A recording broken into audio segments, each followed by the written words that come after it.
কলা চাষে বাম্পার ফলন। কলা চাষ করে জীবনের চাকা ঘুরিয়ে ফেলেছেন যে ব্যবসায়ী, কলা চাষ করে লাখপতি হয়ে গেছে। সুপ্রিয় ভিউয়ার্স, দেশ এবং প্রবাস থেকে যে যেখান থেকে দেখতেছেন আজকের ভিডিওতে স্বাগতম জানাচ্ছি। আর আজকে এই মুহূর্তে আমি রয়েছি ব্রাহ্মণবাড়িয়া বিজয়নগরের সিঙ্গারবিল ইউনিয়নে। ব্রাহ্মণবাড়িয়া বিজয়নগরের মাটি ফল ফলাদির জন্য গাটি, এটা কিন্তু বাস্তব কথা। আর এটার প্রমাণ আমি আজকেও এই ভিডিওতে তুলে ধরবো। কলা হচ্ছে একটি সুস্বাদু ফল।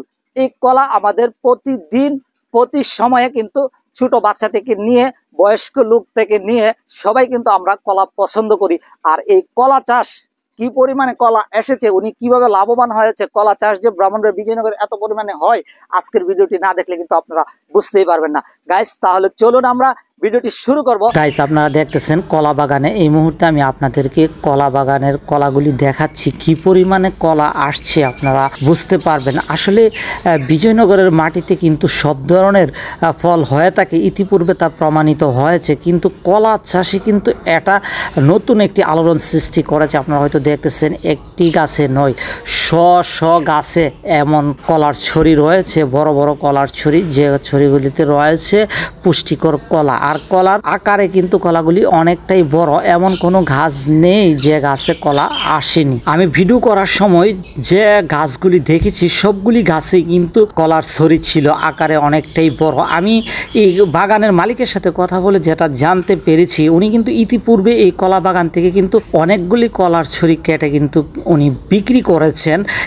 আবার দেখা যাচ্ছে যে ওনার বাগানে কিন্তু নতুন কলা গাছ কিন্তু গজিয়েছে, বা নতুন কলা গাছ কিন্তু আবার একটা কলা গাছ থেকে কিন্তু আরেকটা চারা কিন্তু এখানে গজিয়ে উঠেছে। এটাতে কিন্তু উনি লাভবান। আসলে পুরাতন যে গাছগুলি ছিল, পুরাতন গাছগুলি থেকে কিন্তু উনি কলা বিক্রি করতেছে, প্লাস এই গাছগুলির গোড়া দিয়েই কিন্তু নতুন চারা গজাচ্ছে। আর ওই নতুন চারাগুলিতে আবার কিন্তু কলা আসতে শুরু করেছে। আপনারা হয়তো দেখতেছেন ছোট ছোট গাছ কিন্তু রয়েছে অনেকগুলি বাগানের ভিতরে। এই গাছগুলিতে কিন্তু এখন কলা আসতে শুরু করেছে। আমি কলা চাষির সাথে কথা বলেও যেটা বুঝতে পেরেছি, ব্রাহ্মণবাড়িয়া বিজয়নগরের মাটি কিন্তু কলা চাষের জন্য বেশ উপযোগী।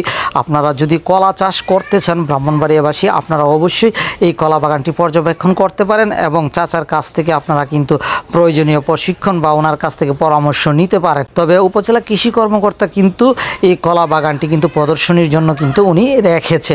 আপনারা যদি চান তাহলে উপজেলা কৃষি কর্মকর্তার সাথে কিন্তু প্রয়োজনীয় কথাবার্তা বলতে পারবেন। গাইস, আপনারা দেখতেছেন বেশ কলা কিন্তু রয়েছে। এইরকম বাগানে কিন্তু এত পরিমাণে কলা আসবে এটা কিন্তু অকল্পনীয়, কল্পনার বাইরে ছিল। আপনারা সশরীরে যদি না দেখেন বুঝতেই পারবেন না। গাইস, আমি ভিডিওটি করেছি, আপনাদের যদি ভালো লাগে আশা করি ভিডিওটি শেয়ার দিবেন। আর আপনাদের কাছে একটি অনুরোধ থাকবে, আমার পেজটি ফলো দিয়ে আপনাদের সহযোগিতার হাতটুকু বাড়িয়ে দেবেন এবং এসটিভি ব্রাহ্মণবাড়িয়া ইউটিউব চ্যানেলটি ঘুরে আসার অনুরোধ রইল। গাইস, আপনারা যদি কেউ এই বাগানে আসতে চান বা এই বাগান সম্পর্কে জানতে চান, আপনাদের যদি চাষ করতে ইচ্ছা থাকে, তাহলে আপনারা আসতে পারেন ব্রাহ্মণবাড়িয়া বিজয়নগর সিঙ্গারবিল ইউনিয়ন কাঞ্চনপুর গ্রামে।